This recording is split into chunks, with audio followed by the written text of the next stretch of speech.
Hey, what's up guys? Today it's your boy the Red Gamer X coming at you with another video. Now I'm here to talk about some stuff, right? We got the PlayStation 5 coming out, and this is why not to buy a PS5. Okay, let me get the Switch out the way. So, I'm gonna be honest with you guys.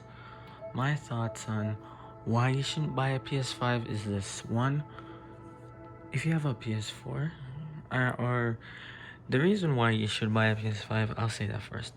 This is why you should buy a PS5. If you're coming from PS3, you're coming from PS3 titles, right? You're gonna want to get a PS5 because basically a lot of people could have been on PS3, they didn't upgrade it, they stuck playing the PlayStation 3 games and stuff, right? And I know a lot of people right now they're probably stuck on PlayStation 3. And they skipped PS4. They didn't get any of the PS4 games. They didn't play anything PS4 related unless they borrowed their friends or someone they know, siblings consoles or whatever. And for them, it's good for them to get a PS5. But I feel like the PS5 is hyped. Now, I'll say this right now. The PS5 is a good console, but it's not practical. And the reason why I say it's not practical is not because I'm here to hate and say, yo, you guys shouldn't buy it, but I'm saying it's kind of stupid to buy a PS5. My reason is right now, if you go to YouTube, all you see is the new Xbox video, the new PS5. There it is, the new PS5, or something like that.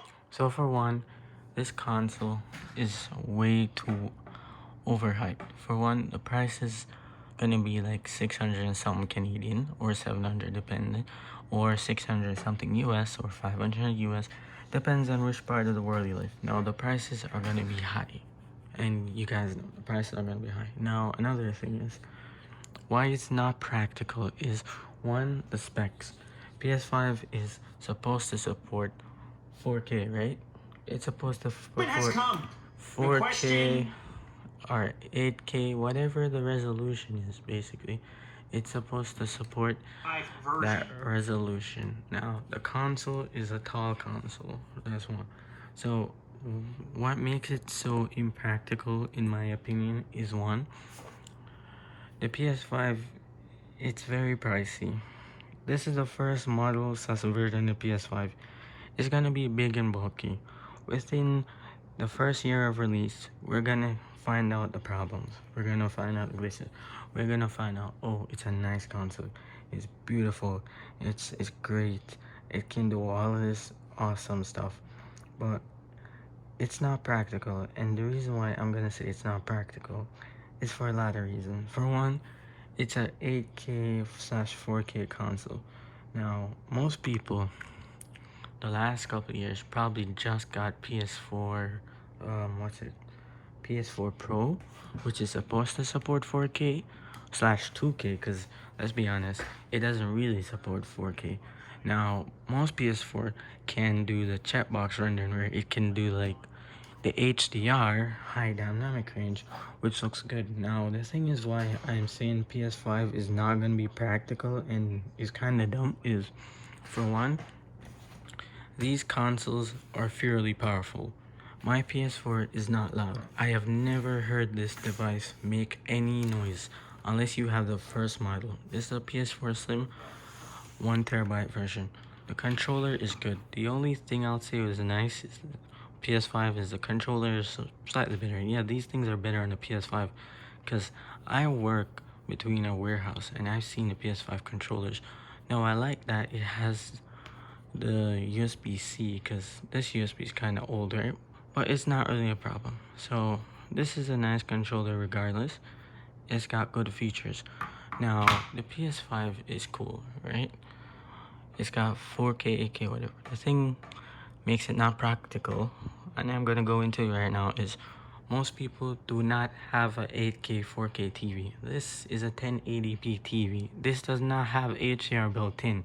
Now, if I'm looking to get a 4K or 8K TV so I can actually see the resolutions of the PS5, I'm gonna spend $1,000+, and that's just a rough estimate, or $400, $500.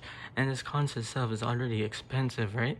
And the truth is, they say it's backwards compatible, and that's why I was, it's gonna be lit, because then I wouldn't need this, because I just bought this like a couple months ago, because I was holding out. I was gonna get the PS5, but Sony lied. And I'll say Sony lied, and I'm gonna be honest. Sony lied, because the PS5 isn't fully backwards compatible. It should be able to run most PS4 games, give it a slightly upgrades, whatever. But the thing is, PS5 was supposed to be able to play PS3, PS2, and PS1 games, and I'm talking about disc, not just with, not just like you using PlayStation Now, which we have on PS4 here, the PS Now, the PS Now, whatever thing that lets you stream games. Let's be honest, it's kind of dumb, because most people have their PlayStation 3 games, right? We have our PS3 games, we have our CDs, and we would love to just, boom, put it in a console and play. Now, that's that's like three things why you shouldn't buy a PS5. So for one, as I said, most people don't have a 4K, 8K TV. So regardless, you're gonna get the games to run at 120 refresh rates. Your TV probably only supports 60 refresh rates, right? And the TVs, you're not gonna see the quality. So say you buy a PS5, whatever, you're still probably most is gonna get out of it. It's just the 1080p and the HDR. You won't really get to see the 4K or whatever. Now, another thing, PS4 is not short of games. There are so many games out on PS4. There's lots of other games you can play. These are some PS3 games, which in favor, you have to be buying PS Now, pay another subscription just to play those games. Now that is pretty dumb. So I'll say, if you guys just wait a year or two until they release the PS5 Slim, refreshed, whatever, because these consoles, they're still gonna be cheap. They're probably gonna be like 300, 200. They're still pretty expensive. During COVID, people mark up the prices to 450, 500. The truth is, these consoles are not underpowered. They have so much graphics. If you play certain games on this, like the new God of War, Need for Speed, Fortnite, once you compare it to PS5, you'll see a slightly better thing. Even the new Spider-Man, where it has like the new graphics, whatever ray tracing is called, so you see the deeper and better shadows and the better reflection. The truth is, nobody gives a shit, and this is where Nintendo comes in. The truth is, all those extra features are just for people that are tech enthusiastic and have money. The truth is, there's COVID going on. People are kind of broke. Let's be honest, people are broke. The thing that Nintendo does that makes Nintendo so smart, even though Nintendo has so much other flaws, is they don't care about all the specs. You know what Nintendo does? Nintendo cares about the games. Nintendo gets you the games.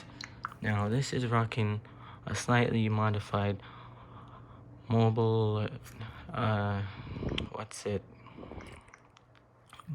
NVIDIA Tegra processor, and this can run up to most games, right?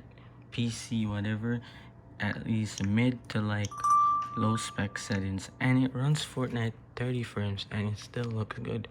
The point that I'm trying to make right now is PS4 has a bunch of games. If you have a PlayStation 4, you probably spend a lot of money on PS Now and all these monthly games. The point is, don't listen to all the hype you see on TV and YouTube about PS5, because the truth is, PS5 is not gonna be all that. Let's be honest with you.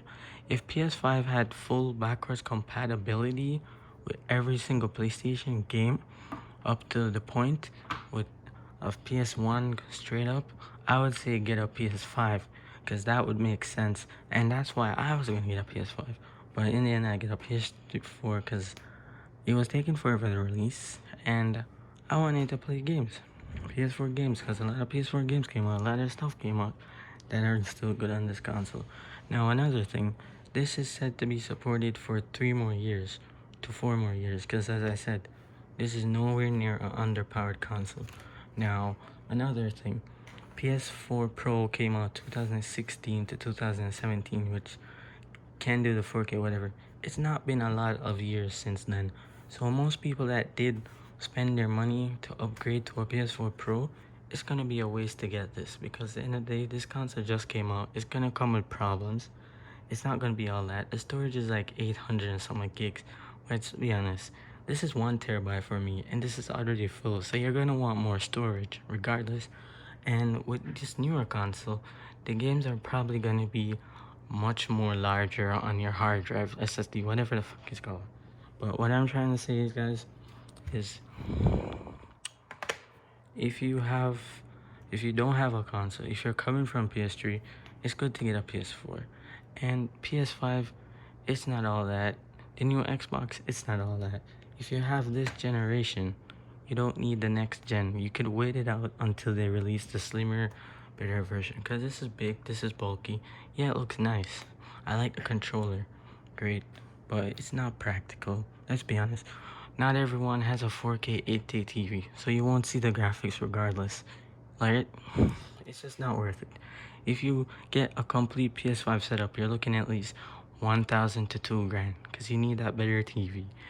You're gonna need the console or whatever, and then you're gonna need to buy the games for a console. It's probably gonna cost you, instead of $60 to like $79 for a brand new game.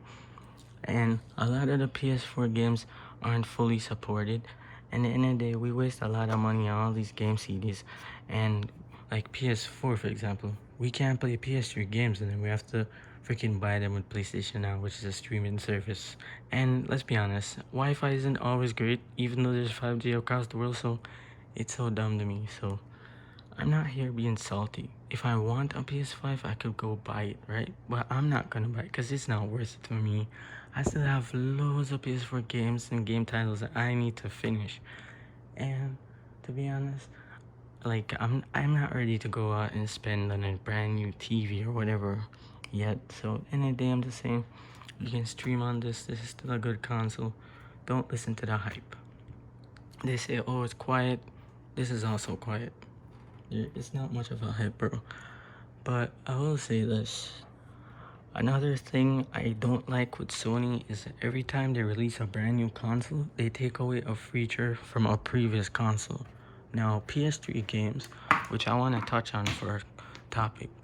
When we got the Uncharted game released on PS4, the Uncharted Collection 1, 2, and 3, I was hyped about that because I'm like, yo, I get Uncharted. I get this game for free. And if y'all have this game on PS3, you know PS3 had 3D, just like the Nintendo 3DS. It had 3D games. Now, I played Uncharted 1, 2, and 3 on my PS3. I had the 3D support, which was sick, because I had a 3D smart TV. I had the glasses and all that shit. And it was nice. When I came to PS4, I'm like, yo, better graphics, upgrades, remaster. There was no 3D. They took out the 3D out the whole game catalog in general. So to me, this is nice, but this feels like a downgrade in a sense, because the way I get to experience this game and God of War collections and all those other games on my PS3 in 3D, I could not. Now, it's nice that PS4 has PlayStation VR, but that's the next bunch of money you're gonna spend, which is so dumb. Now, I feel like they should give us an update, because this console is still powerful. They should add the 3D in lots of games, and they should put that in PS5 too, because like we should have augmented reality, which is VR, virtual reality. We should have our 3D on our consoles, all of that support, because at the end of the day, I just feel like it's so stupid and so not practical.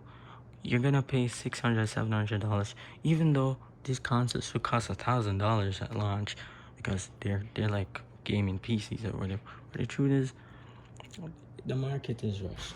Now, they could have waited 1 or 2 more years, improve the PS5, make it slimmer, because the thing is, it's just like phones and PCs. Next 2 years, somebody's gonna develop a better RAM, a better graphics card with some more feature, better than ray tracing, and then your PS5 is gonna feel obsolete because somebody that has PC is gonna get that card or whatever. It's gonna run better on the PC, and then they're gonna try to push the PS6, and then basically the same shit over and over again. So I feel like PS5 was rushed. I feel like it's not necessary right now. So if you guys can wait it out until they release the slim version of PS5 or whatever, the better version looking, I'd say get it. But people that get PS5 now at launch are just people that have money and willing to spend. You can get it at launch if you didn't upgrade from the PS3. I'd say that's a good move. But if you had already have a PS4, like it's not really needed. Like the console is cool, but let's be honest. Does anyone really hate their PS4 in 2020? Is this console out of games? Is the graphics not good enough? Exactly. So this has been your boy Red Gamer X, and this is me. I'm just telling my thoughts on PS5. As I said, if you can wait another 2 or 3 more years. The PS5, it's very overrated, and it's not worth it. It's not practical to me, and for a lot of people. So if you guys can wait out for the slim, the newer revision, or if they even make a PS5 Pro, do that, because it's not worth our money, guys. It's not really worth it. Newer console at launch versions, they're cool and all, but 2 years down the line they make a better version. Look at this. This is the newer revision version of the Nintendo Switch, the one with better battery specs. Now a console like the Switch, it'd be good if they make a Switch Pro. This could use a newer version, but Nintendo's still rocking with the Switch. I don't see why I need to get a PS5. Okay, this has been the end of the video. Make sure to like, subscribe. I'll see you guys in the next one. Peace.